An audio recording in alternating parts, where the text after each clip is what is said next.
যারা হতাশ, যাদের জীবন ভাল লাগে না, মরে যেতে মনে চায়, গার্লফ্রেন্ড গালি দিচ্ছে, আছে না নাই?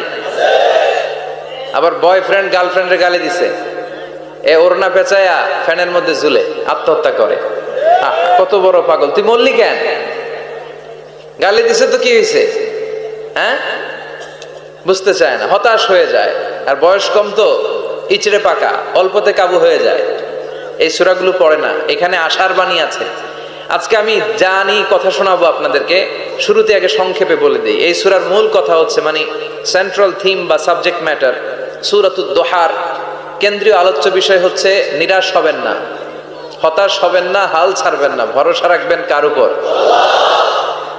মুমিনরা নিরাশ হয়, হতাশ হয়, হাল ছাড়ে নাকি ভরসা রাখে? কার উপর ভরসা? কার উপর? না না নৌকার উপর, ধানের শীষ, নাঙ্গল, হাত পাখা, দাড়িপাল্লা, ভরসা থাকবে একজনের উপর। চিল্লায় বলেন, তিনি কে?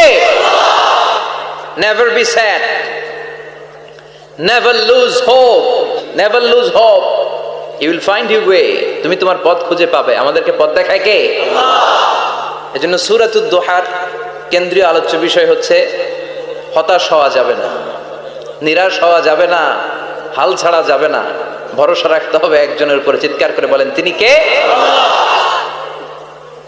হতাশ যারা, ফ্রাস্ট্রেটেড, আপসেট পিপল, তাদের জন্য, হতাশ ব্যক্তিদের জন্য এই সূরাটা একটা আলোকবর্তিকা, একটা আলোর মশাল।